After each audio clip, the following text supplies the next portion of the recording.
우리를 위해 고난당하신 예수님, 오늘 그 고난의 주간 첫날을 맞이하여 이 새벽 제단을 찾은 우리 모든 성도들의 마음속에 고난의 참 의미를 깨닫게 하시고 그 고난의 결과가 우리의 생명이었음을 다시 한번 기억하게 하여 주시옵소서. 주시는 말씀, 오늘도 그 말씀 속에서 우리의 신앙을 점검하고 앞으로 우리가 가져야 할 영적인 삶의 자세를 올바로 세워나갈 수 있는 오늘 귀한 시간 될 수 있도록 성령님 도와주실 줄로 믿습니다. 기도하며 성령님을 의지하고 성령님의 생각을 품고 성령님이 우리의 삶의 도우심이 된다는 것을 기억하고 나를 의지하지 않고 하나님만 의지하며 주님의 때 주님의 은혜와 사랑을 기다릴 수 있는 저희들 될 수 있도록 도와주시옵소서. 이 코로나 시대에 여러 가지 모양으로 어려움 당하고 있는 성도들을 위로하여 주시옵시고 교회의 사역과 우리의 삶의 소망이 주님 마음속에서 늘 펼쳐질 수 있도록 여러 상황과 여러 삶의 자리에서 오늘도 크신 은혜를 베풀어 주시기를 원합니다. 특별히 영적인 어려움을 당하고 있는 우리 모든 성도들의 마음을 위로하여 주시옵시고 육신의 어려움을 당하고 있는 우리 성도들을 찾아가 주셔서 치유해 주시고 회복시켜 주실 것을 믿습니다. 믿음으로 승리하는 오늘 하루의 삶이 될 수 있도록 도와주시옵소서. 자녀들을 돌봐주시옵시고 자녀들의 앞길에 주님 항상 동행해 주셔서 우리 자녀들 이 악한 세상 속에서 성경적인 가치관을 붙잡고 주님의 뜻을 이루며 살아가는 귀하고 복된 삶이 될 수 있도록 오늘도 인도해 주실 줄로 믿사옵고 예수님의 이름으로 기도드립니다. 아멘. 오늘 우리들이 함께 보실 하나님 말씀 마가복음 11장 15절에서 18절까지의 말씀 보시겠습니다. 마가복음 11장 15절에서 18절까지의 말씀 신약성경 73쪽에 나와 있습니다.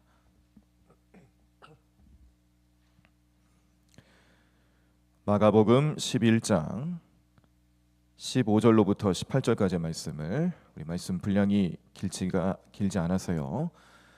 우리 성도님들 다 찾으시면 우리 한 목소리로 함께 읽도록 하겠습니다. 마가복음 11장 15절에서 18절까지의 말씀 함께 읽겠습니다.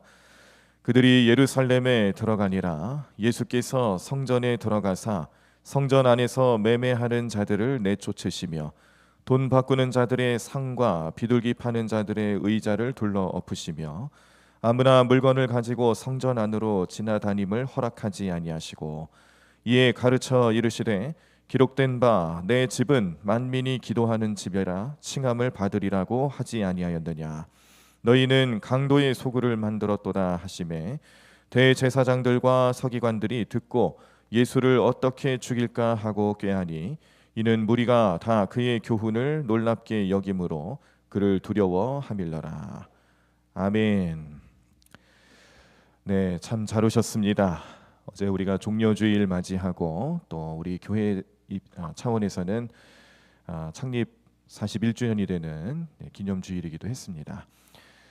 오늘 우리가 고난주간의 첫날을 맞이하시면서 우리 고난에 대한 의미들을 이제 좀 더 깊이 있게 보고 그 고난의 현장을 말씀을 통해서 살펴보시면서 그 고난의 끝에 그 고난의 목적지에는 부활 소망과 부활 신앙이 있다는 것을 깨닫는 영적인 삶의 여정을 오늘부터 이제 또 시작하려 합니다. 우리 그 마음을 잊지 마시고 우리 하루하루 우리 새벽제단 참석하시면서 주시는 말씀을 꼭 우리 삶에 적용하시고 신앙적인 삶의 자세로 삼아 보시기를 바랍니다. 어제가 종려주일이었고 종려주일 이후에 예수님의 행적을 나타내는 말씀의 첫 행보는 성전에 들어가신 겁니다. 성전에 들어가셔서 하셨던 일이 무엇인지 복음서에서 다 나타나 있는데 오늘은 마가복음을 좀 보셨는데요. 예수님께서 그렇게 환영 인파 호산나를 외치며 예수님을 환영하는 사람들의 목소리를 외침을 들으면서 성전 안에 들어가셨을 때에 예수님의 마음을 아프게 했던 것 하나가 있었습니다.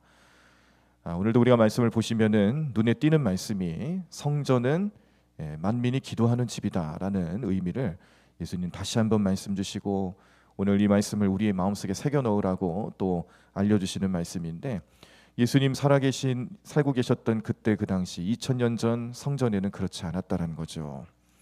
참 안타깝고 또 예수님 마음이 아프셨고 그것이 거룩한 분노로 나타나면서 성전 안에 매매하는 자들을 다 쫓으시고 환전상, 비둘기 매매상 다 쫓아냈습니다. 다 뒤집어 엎으셨어요. 그런데 워낙 그 장소가 우리가 생각하는 것보다 훨씬 규모가 큽니다. 예루살렘 성전이라고 할 때 그 성전의 규모를 전체적인 규모를 보면 이 헤롯 성전을 말하는 것이죠. 우리가 생각하는 것 이상입니다. 어마어마한 넓이의 성전 규모가 있어요. 그러니까 그곳에서 이렇게 물건 파는 사람들이 어디 작은 구역 한 군데 이게 아니었다는 거예요. 마치 큰 시장을 보는 것처럼 그런 규모가 큰 시장이 이미 성전 안에 펼쳐져 있다는 것인데 이 모든 지역을 다 예수님이 뒤집어 엎으실 수는 없죠. 그래서 이것을 좀 현실적인 감각으로 해석하는 사람들은 예수님이 그냥 하나의 퍼포먼스처럼 보여줬을 것이다 라는 해석도 합니다. 이 퍼포먼스라는 의미는 이제 예수님이 가지고 계신 능력, 예수님이 가지고 계신 그 권세를 놓고 봤을 때 아무것도 아니었다라는 거예요. 예. 자, 그게 어떤 의미냐면, 자, 제가 이제 그 어떤 상황인지 이제 좀 자세히 좀 설명해드리겠습니다. 자, 먼저 왜 성전에 매매하는 자들이 있었을까요? 네, 우리가 매년 이 말씀을 아마 접하고 묵상하시고 설명도 들으셨을 텐데 다시 한번 기억을 떠올리시기 바랍니다. 성전에 왜 매매하는 자들이 있었을까? 성전의 여러 구역에 보시면 이방인의 뜰이라는 곳이 있습니다. 이방인의 뜰. 거기에는 이렇게 1년에 한 번씩 유월절을 지키러 오는 많은 사람들을 수용하고 그들의 필요를 충족시켜주기 위한 그런 상점들이 하나 둘씩 세워지기 시작했는데 이유가 있죠. 유월절을 지키기 위해서 반드시 준비해야 되는 것 중에 하나가 흠없는 제물입니다. 흠없는 어린 양 또는 염소, 또 형편이 되지 않는 사람들은 이 비둘기 같은 것들을 이제 준비해서 와서 제물로 바치는데, 그런데 중요한 건 흠이 없어야 된다는 거예요. 이 흠이 없다라는 것을 인정받는 사람이 인정해주는 사람이 누구냐면 제사장입니다. 자, 그래서 가까운 예루살렘 가까운 지역에서 사는 사람들이라면은 뭐 흠없는 제물을 준비해서 가져오는 동안 문제가 발생할 일이 거의 없겠죠. 그런데 제일 걱정인 사람들은 디아스포라라고 하는 흩어져 있는 유대인들입니다. 그들이 어느 곳에 흩어져 있든지 며칠이 걸려서 오든지 몇 주가 걸리든지 심지어 한 달이 걸릴 수도 있고요. 여러 시간 동안 유월절 지키기 위해서 오는 그 여정 속에서 재물을 준비해 가지고 왔을 때 그 재물이 흠이 없을 수 있다라는 보장을 얻을 수가 없는 거예요. 그래서 사람들 마음에 이렇게 재물을 준비해서 가지고 오는 것보다 성전에서 직접 준비할 수 있으면 좋겠다라는 생각들이 있었고, 이것을 하나의 틈새 시장으로 여긴 상인들이 거기에 그런 매매하는 곳을 하나둘씩 차리기 시작을 했다라는 것인데, 거기에는 이런 요구 조건도 있었지만 또 하나는 이 재물이 흠이 없다라는 것을 인정받기 위해서 제사장에게 허락을 받아야 되잖아요. 그러니까 제사장의 허락을 받지 못하면, 인정받지 못하면 또 어려움이 생기는 겁니다. 그래서 이런 틈을 타서 들어오게 된 마음이 뭐냐면 제사장과 결탁된 상점들이 생기기 시작했다는 것이고, 그것이 예배를 돕는다라는 구실로 인하여서 온갖 비리의 온상이 되었다는 것이 오늘 이 성전에서 나타나는 매매하는 사람들의 행태들이었어요. 여기서 가지고 온 그 재물들을 인정받는 것보다, 가지고 와서 수고스럽게 가지고 와서 또 그걸 인정받는 것보다 아예 제사장들과 결탁돼 있는 상점에서 사는 게 더 편했다는 거죠. 그거는 두 가지 의미가 다 있기 때문에 그렇습니다. 하나는 제사장이 이미 허락을 해준 거예요. 이미 인정해준 그런 상품을 팔고 있는 거예요. 그리고 자기가 먼 곳에서 가지고 와야 될 수고도 안 해도 됩니다. 그곳에 와서 편리하게 돈을 주고 구매하면 되는 게 당시 그런 현실이었어요. 자, 그러다 보니까 시장 규모가요 어마어마하게 커진 겁니다. 이게 뭐 우리가 생각하는 그냥 동네 구멍가게 그런 수준이 아니고 뭐 하나의 정말 큰 시장을 형성할 수 있을 정도로 그 규모가 엄청나게 커졌고, 당연히 이 수요가 필요한 사람들과 또 공급하는 사람들의 이런 관계들이 계속 발전할 수밖에 없었다는 것이죠. 더군다나 그때 모든 성인들은요, 남자 같은 경우에는 성전세를 해마다 반세겔씩 냈어야 되는데, 이 그 세금을 낼 때 쓰는 돈이 이 베니게 주화라는 돈이었습니다. 유대인들이 일상적으로 쓰는 돈은요, 로마의 화폐 그리고 그리스 지역에서 쓰는 화폐였는데, 그런데 이 베니게 주화를 성전세로 내기 위해서는 환전이 필요했던 거예요. 그래서 제사장들은 또 이 돈을 바꾸어 주는 환전상들도 허락을 하는데, 여기에 환전을 해줄 때마다 그 금액의 수수료로 15%를 제사장들이 받았다고 합니다. 자, 이런 일들이 실제적으로 필요할 수는 있습니다. 그런데 예수님이 분노하신 이유, 매매상들을 보고 분노하신 이유는 다른 게 아니에요. 이 매매상들이 그 시장의 장소를 성전 안으로 자꾸 정하기 시작을 하는 거예요. 제사장들과 결탁해서 서로 협의하고 예배드리는 정신보다는 물건 파는데 더 급급했던 모습들이 예수님 눈에 비치기 시작한 겁니다. 그리고 예수님 중심을 보시는 분이어서 단순히 그 현상을 그래 얼마나 힘들겠느냐 이런 걸로 만족하시겠어요? 아니죠. 정말로 그런 사람들이 얼마나 될까? 그 마음속에 이미 사람의 생각과 욕심이 들어가 있다는 것을 예수님 잘 아시고 그 매매상들을 다 뒤집어 엎으신 겁니다. 제가 예전에 한참 신학교를 다니고 있던 시절에 이제 교회를 어느 한 교회를 봉사하면서 그곳에서 이제 신학 훈련도 받고 목회 훈련도 받고 그렇게 지냈던 교회가 있습니다. 그렇게 크지 않은 교회였고 성도님들도 한 5, 60명 정도 모이셔서 예배드리시는 작은 교회였는데, 거기 그 성도님 중에 좀 건강상의 문제로 일찍 은퇴하신 장로교 목사님도 계셨어요. 감리교회였지만 그 교회에 이제 출석을 하시면서 자녀들도 다 교회에 함께 출석하고 그렇게 신앙생활을 함께 하셨습니다.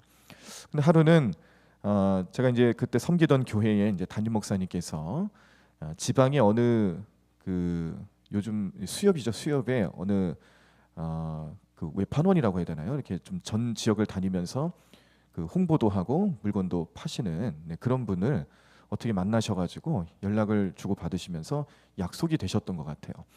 주일 예배를 드리는데 광고 시간에 이제 예배를 다 마칠 때쯤 돼서 뒷부분에 이제 광고 시간에 목사님께서 성도님들께 양해를 구하시고 그분이 이제 나오셔서 이 수산물 같은 것들을 좀 홍보하는 시간을 갖게 시간을 허락해 주신 겁니다.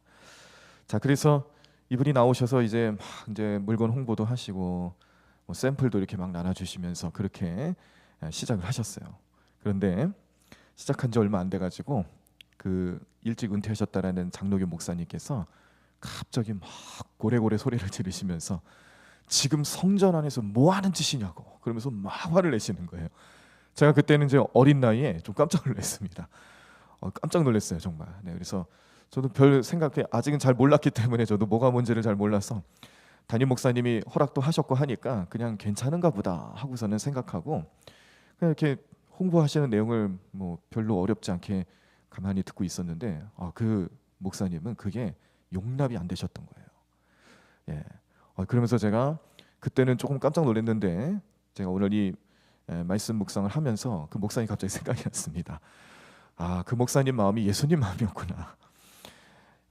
목사님 보실 때에 지금 예배하는 더군다나 주일 예배를 드리고 있는 이 현장에 물건 팔러 오는 사람이 나타나서 예배를 방해하고 그렇게 생각을 하신 거죠. 그리고 실제로 정말 그 예배 전체적인 모습을 놓고 보면은 제가 그때 이제 좀 어려서 잘 몰랐었는데 예배가 방해된 것은 맞았던 것입니다. 말씀을 마치고 이제 축도를 받고 집으로 돌아가기 직전에 그때 물건 파는 그 분의 홍보하는 소리가 예배를 다 망치는 거예요. 예배가 그냥 저 무슨 광고 시간 하나밖에 안 된 겁니다. 성도들이 받았던 은혜 다 떨어져 나가고 그렇게 돼버린 거예요. 그거를 담임 목사님께서는 이제 괜찮다라고 생각을 하셨겠지만 그런데 그 장로교 목사님은 용납이 안 되셨던 거죠. 제가 그리고 이제 몇 년 전에 이제 또 어느 교회에서 부목사로 있으면서 그 지방에 그 어느 목사님이 자꾸 이 재판에 걸리는 목사님이 있었습니다. 이유가 뭐냐면 그 교회를 이제 상가 건물을 이제 전세를 내셔서 예배를 드리시고 예배 처소로 삼으시고 그렇게 예배를 드리고 계셨는데 이제 교회가 좀 어려웠던 것 같아요. 그래서 목사님과 사모님께서 나름대로 돌파구를 좀 찾아보신 것이 이제 장사를 하기로 한 겁니다. 교회가 이제 좀 어렵고 좀 규모가 작다 보니까 주중에는 사람들이 거의 없죠. 그리고 이제 주일에만 몇 분 나오셔서 예배를 드리시는 상황이다 보니 이 주중에 이 공간을 그냥 이렇게 놀리고 있는 게 너무 아까우셨던 거예요. 그래서 목사님 사모님이 아마 또 이렇게 좀 요리를 좀 잘하셨던 것 같습니다. 그래서 식당을 내셨어요. 정식으로 식당을 신고하고 그 교회 건물에 교회 그 예배 공간에서 식당을 차리시고 그렇게 장사를 시작하셨는데 문제는 장사가 잘 되는 겁니다. 그러니까 이 성도님들이 교회 오셔서 헌금하시고 그런 재정 충당하는 것보다 이 장사를 해서 벌어들이는 돈이 훨씬 많은 거예요. 그러니까 목사님이 이게 한두 번 그냥 이렇게 뭐 생활 형편에서만 좀 해소하기 위한 그런 것으로 시작을 했었을 텐데 이게 이제 주객이 전도가 된 거죠.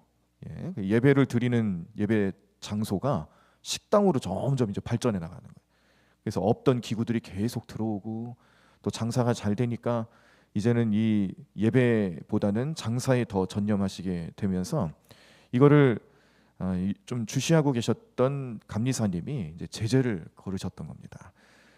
그래서 이제 교회가 정한 교단이 정한 법이 있고 또 여기는 예배 장소고 그런 것에 대해서 이제 신학적으로나 법적으로나 문제가 되니 그렇게 하면 안 된다는 것을 계속 제재를 걸고 또 이게 나중에는 재판으로도 넘어가고 뭐 이렇게 좀 커졌어요 일이. 그런데도 목사님은 끝까지 포기하지 못하시고 그 예배 처소를 식당으로 활용을 하면서 나중에는 이제 제명당할 위기까지 갔었는데 제가 거기까지만 봤습니다. 그 뒤를 어떻게 됐는지는 소식을 못 들었어요.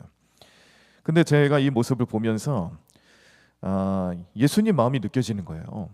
지금 예수님이 성전 안에서 물건 파는 사람들, 예루살렘 성전 안에서 물론 그 수요가 있으니까 생겼겠죠. 그걸 원하는 사람들이 있고 그걸 허락하는 사람들이 있으니까 생겨났겠지만 예수님이 중요하게 여겼던 것은 이 기도하는 집, 만민이 기도하는 집에서 장사하는 일이 하나님께 예배하는 것에 방해가 된다라고 보셨다는 겁니다. 그래서 사람들이 또 제사장들, 종교 지도자들이 이런 돈벌이에만 재물 모으는 일에만 관심을 갖고 거기에 그런 하나님 마음보다 예배하는 자세보다 사람의 생각으로 양보를 하다 보니 결국에는 진짜 중요한 성전의 의미가 바뀌어진 거예요. 예수님이 그 모습을 보시면서 분노하시게 된 것이고 이 돈벌이에만 몰두하는 사람들의 마음을 비판하신 겁니다. 거룩한 분노를 나타내시면서 이 분노가 성전에서 일어나는 일들을 비판하시는 내용이고 성전의 기능을 회복해야 된다는 것으로 주시는 말씀이었고 그 시대에 그 사람들의 마음속에서는 하나님께 영광 올려드리고 예배하는 일에는 전혀 관심이 없는 것처럼 보였기 때문에 예수님께서는 이 모든 것을 정화하기 위한 그런 거룩한 분노를 오늘 이 성전 안에서 펼치시면서 보여주신 것이죠. 그런데 이것이 어떠한 이유이든지 하나님 앞에서는 합리화가 될 수 없다는 것을 예수님 잘 아시기 때문에 반드시 우리가 기억하고 또 예수님이 주시는 말씀을 우리 마음속에 새겨야 할 것은 이 성전의 기능이 잃어버릴 때, 성전의 기능을 상실하게 될 때에 단순히 기능을 상실하는 게 아니라 예수님 경고 말씀 주신 것처럼 강도의 소굴로 만들어버리는 일이 돼버린다는 겁니다. 성전 안에서 단순히 물건을 파는 일이 예배를 드리는 기능이 사라졌다 이게 아니고요. 그 사라졌다라는 이면에는 반드시 강도의 소굴이 도사리고 있다는 거예요. 이게 더 큰 문제입니다.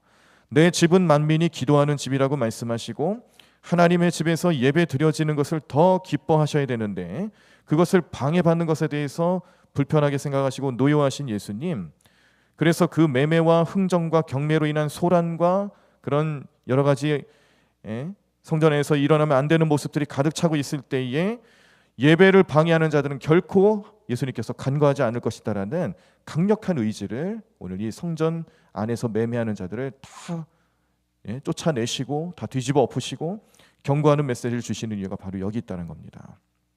그런데 이것이 2000년 전에 그저 예수님께서 이 성전 안에서 매매하는 사람들에게만 주시는 말씀일까요? 사실은 오늘 우리들에게 주시는 예수님의 경고의 메시지다라는 것을 우리는 잘 아셔야 합니다. 우리는 하나님께서 함께 하시는, 하나님께서 임재하시는 성전이죠. 고린도전서 3장 16절 17절 보시면 너희가 하나님의 성전인 것과 하나님의 성령이 너희 안에 계시는 것을 알지 못하느냐. 누구든지 하나님의 성전을 더럽히면 하나님이 그 사람을 멸하시리라. 하나님의 성전은 거룩하니 너희도 그러하니라 라고 주신 말씀 늘 기억하셔야 합니다. 성전에 대해서 이야기가 나올 때는 그 성전이 나의 몸, 나의 영적인 삶과 항상 연결이 돼 있다는 것을 아셔야 됩니다. 예수님이 성전 안에서 물건 파는 사람들을 경고하시고 거룩한 분노를 내시면서 다 회파하셨을 때에 그 모습은요, 앞으로 우리의 삶에서 내가 성전된 삶을 살아가지 못했을 때 나타날 수밖에 없는 심판이다라는 것을 기억하셔야 된다는 거예요. 연결이 돼 있다는 거죠. 예수님은 우리 몸이, 우리의 삶이 성전이 되기를 원하시는 가장 중요한 이유가 있습니다. 뭐냐면 우리와 인격적인 만남을 하기 위해서 우리를 성전 삼으시는 거예요. 그래서 우리가 항상 내 삶을, 내 몸을, 내 마음을, 내 영을 이렇게 성전 삼고 예수님과 교제할 수 있는 자리, 예수님께 기도하고 예수님 음성 들을 수 있는 삶의 모습, 예수님 뜻대로 행하며 예수님의 능력을 선포하는 삶으로 살아갈 수 있는 성도로서의 삶을 살아갈 수 있게 역사하는 자리로 우리를 성전 삼으신다는 것을 기억하셔야 합니다. 그 기능을 잃어버리면 어떻게 된다고요? 내가 강도의 소굴이 되는 거예요. 내가 단순히 예수님과 교제하는 성전으로서의 기능만 상실하는 게 아니고요, 어느 순간 내 마음속에 악한 영 들어와서 내 생각을 바꾸고 내 삶의 자세를 다 무너뜨리고 믿음을 잃어버리게 하고 내 인생 자체가 이제는 강도의 소굴이 돼버리게끔 만드는 것이 내 삶이라는 것을 이 성전을 정화하시는 사건을 통해서 알려주시는 내용이란 겁니다. 그래서 오늘 우리는 이 말씀을 보시면서 예수님 화 많이 나셨겠구나, 여기서 멈추면 안 돼요. 예수님은요, 성전을 정화하시는 그 일들을 통해서 화도 나셨겠지만 한편으로는 기다리고 있는 겁니다. 기다리고 있는 거예요. 이 성전이 올바른 기능을 회복할 때까지 기다리시는 거예요.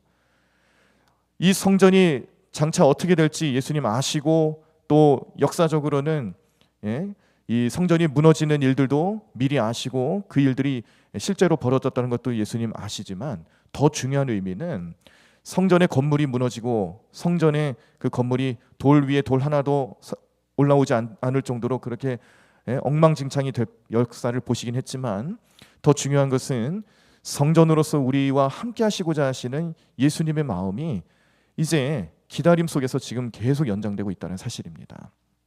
예수님은 예루살렘 성전을 바라보시면서 비판하시고 분노하시면서 예수님 언제든지 마음만 먹으시면 정말 천군 천사를 동원해서 세상 모든 만물을 다 주관하시는 예수님이시니 그 모든 것들을 다 동원하셔서 성전 무너뜨리는 거, 성전 심판하시는 거 어렵겠어요? 그런데 그렇지 않으셨다는 거예요. 단순히 그 매매상들을 쫓아내는 것에서 그치셨다는 거죠. 이게 오늘 우리의 삶과 우리 영적인 삶에 연결이 되었다라고 믿어지기 시작한다라면 지금까지 2000년 동안 기다려주신 예수님의 마음을 이해할 수 있습니다. 2000년이 뭡니까? 지금도 기다리시고 앞으로도 인내하시면서 주님 다시 오실 때까지 기다리시는 그 예수님의 그 마음을 오늘 우리는 이 성전을 정화하시는 사건을 통해서 아셔야 하고 깨달으셔야 합니다. 얼마나 기다리고 계시는지, 얼마나 인내하고 계시는지, 십자가뿐만 아니라 앞으로 다시 오실 예수님께서 이 세상 모든 사람들, 이제는 사랑의 예수님이 아니라 심판주로서 오실 그런 예수님의 재림의 사건들을 우리에게 알려주시면서 우리가 마음속에 기억하고 깨달아야 될 것은 2000년 전에 성전을 심판하시기보다 회개할 기회를 주셨던 예수님의 마음과 그 음성이 지금도 역사하고 있다는 겁니다. 지금도 내 마음속에서 기다려주시는 예수님, 내가 돌아오기만을 기다리시는 예수님, 내가 나를 성전으로 삼으신 그 의미를 회복하고 교제하고 주님의 뜻을 이루기 위한 삶의 모습으로 나아가기를 원하시는 그 예수님의 마음과 음성을 우리는 잘 알고 또 그 뜻대로 순종하며 살아가시면서 이제 오늘도 하나님께 돌아오기를 기다리시고 성전으로서의 기능을 회복하기를 기다리시는 예수님의 그 마음을 잘 아시고 기도하시면서 오늘 고난 주간의 첫날 예수님이 가지고 계신 그 마음은 고난의 현장에서조차도 끝까지 기다려주시고 인내하시고 내가 구원받는 그 삶을 원하시는 예수님의 마음과 그 사랑을 우리 마음속에 품으시고 살아가실 수 있는 오늘 하루의 삶이 되기를 간절히 축원합니다. 성전의 정화 사건을 통해서 예수님의 기다림이 오늘 이 시간에 나의 삶에도 연결이 되어 있다는 거 기억하시기 바랍니다. 나를 기다리시고 나를 끝까지 인내하시는 예수님의 사랑을 마음속에 품으시면서 그 삶에 감사하고 회개로 화답할 수 있는 오늘 모든 성도님의 삶이 되기를 간절히 축원합니다. 오늘 우리의 삶을 도와주시고 성전으로서의 삶을 살아가길 원하시는 예수님 마음을 품고 지내시면서 오늘 하루 주님의 뜻을 이루시는 저와 여러분들의 삶이 되기를 간절히 바랍니다. 우리의 삶의 능력이 되시는 주님을 의지하고 그 예수님 마음 품고 살아가시는 귀하고 복된 삶으로 살아가시는 우리 성도님의 삶이 되기를 간절히 축원합니다. 우리 함께 찬양하겠습니다. 주님께서 우리를 위해서 은혜 베푸시고 사랑 베푸시기 위해서 인내하며 기다리고 계시는 이 시간처럼 우리는 다시 오실 주님을 기다리며 주님을 위한 삶의 여정과 영적인 삶을 또 인내하며 가야 될 줄로 믿습니다. 때로는 그 길이 좁고 험하고 어려워도 그 길 끝에서 나를 기다리시는 예수님 만날 줄로 믿습니다. 우리의 인생의 여정 또 모든 상황이 어려울수록 더욱더 기도하고 성령님 의지하고 또 주님만 바라보면서 오늘 하루 은혜 가운데 머무는 삶이 될 수 있도록 역사해달라고 기도하시는 마음으로 찬양하시고요. 통성으로 기도하실 때에 주님의 인내하심과 사랑에 감사하며 우리가 그 고난 속에 또 동참할 수 있도록 우리 마음을 정하게 해달라고 성령님 도와달라고 우리 간절히 부르짖며 기도하도록 하겠습니다. 함께 찬양하겠습니다. 주님 다시 오실 때까지. 주님 다시 오실 때까지 나는 이 길을 가리라. 좁은 문 좁은 길 나의 십자가 지고 나의 십자가 지고 나의 가는 이 길 끝에서 나의 가는 이 길 끝에서 나는 주님을 보리라. 영광의 내 주님 나를 맞아주시리. 나를 맞아주시리. 주님 다시 오실 때까지 나는 일어나 달려가리라.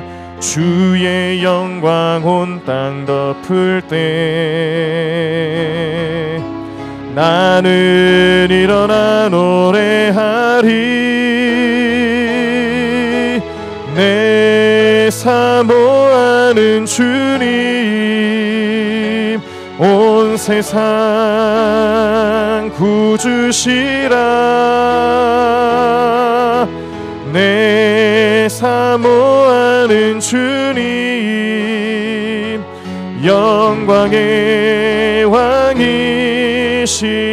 내 사모하는 주님 내 사모하는 주님 온 세상 구주시라. 내 사모하는 주님 영광의 왕이시라. 우리 다시 한번 내 사모하는 주님 내 사모하는 주님 온 세상 구주시라 내 사모하는 주님 영광의 왕이시라. 우리 다 자리에서 일어나시겠습니다. 오늘도 주님 생각하면서 주님이 우리의 삶에 임재하시며 역사하실 때마다 우리는 주의 성전이 되는데, 우리가 주님의 성전으로서의 기능을 잃어버리고 그 성전으로서의 의미를 잃어버리는 그 순간 우리는 강도의 소굴이 될 수 있습니다. 그 경고의 메시지를 기억하고 그렇게 경고하시며 지금까지 인내하고 계시는, 심판을 보류하시고 인내하고 계시는 예수님의 마음을 이해하고 그 예수님의 마음을 우리 마음속에 포함하고 기억하면서 오늘도 주님의 뜻을 따라 살아가기 위한 삶의 결단이 우리 성전으로서의 삶으로 온전히 나타날 수 있도록 인도해달라고, 기도하는 모습 속에 나타나게 해달라고 간절히 부르짖으며 통성으로 기도하겠습니다. 주님, 하나님 감사합니다. 주님, 오늘도 주님의 놀라운 능력이 온전히 나타나 우리 삶이 될 수 있도록 인도하여 주시옵소서. 하나님, 오늘 우리 마음을 감찰하여 주시옵시고 우리의 삶을 주님께서 함께 하시는 성전으로 삼아주셨는데, 하나님, 우리는 우리 마음속에 예수님께 예배하고 예수님과 교제하고 예수님께 기도하는 삶보다 우리 마음속에 강도의 소굴을 만들고 있지는 않습니까? 하나님, 우리의 연약한 마음들을 주님 용서해 주시옵시고, 하나님, 우리의 부족함을 용서해 주시옵시고, 하나님, 끝까지 인내하시며 우리를 기다려 주시는 예수님의 그 음성에 날마다 회개하며 돌아올 수 있도록 도와주시옵소서. 회개의 영을 허락하여 주시옵소서. 회개하며 살아가는 삶 될 수 있도록 인도하여 주시옵소서. 주님, 하나님 도와주실 것을 믿습니다. 하나님, 이번 고난 주간을 통하여서 우리가 철저히 회개하고 주님 마음을 온전히 닮아 살아갈 수 있는 삶 될 수 있도록 인도하여 주시옵소서. 하나님, 붙잡아 주시옵소서. 주님, 인도하여 주시옵시고 능력을 베풀어 주실 줄로 믿사오니 하나님, 믿음 안에 온전히 승리하며 살아가는 게 삶 될 수 있도록 인도하시고 도와주실 줄로 믿습니다. 주님, 하나님 도와주시옵소서. 하나님 역사하여 주시옵소서. 주님, 우리 모든 성도들의 마음을 주장하여 주시고 우리 모든 성도들과 가정을 주의 성전으로 삼아 주시옵시고 그곳에서 기도하며 하나님께 영광 올려드리며 주님의 뜻을 이루며 살아가 귀한 삶 될 수 있도록 인도해 주실 줄로 믿습니다. 하나님, 이 마음을 잊지 아니하고 주님께 온전히 매달려 간구하며 기도하면서 주님, 우리의 심령을 주님 앞에 맡겨드릴 수 있는 이 삶 되게 도와주시옵소서. 주님, 하나님 도와주실 줄로 믿사오니 우리 모든 마음을 감찰하여 주시옵시고 우리 모든 심령을 주님께 향할 수 있도록 인도하여 주시옵시고 주님과 늘 함께하는 우리 모든 성도들 될 수 있도록 날마다 우리 모든 삶을 주장하여 주시고, 주님, 오늘도 우리가 우리 마음속에 은혜를 품고 하나님 주님 마음을 품고 하나님 그렇게 하루를 살아갈 수 있는 삶 될 수 있도록 인도하여 주시옵소서. 주님, 나를 만나기 원하시고 나와 함께 하시기를 원하시는 그 마음이 우리 안에 펼쳐지는 우리 삶의 성전의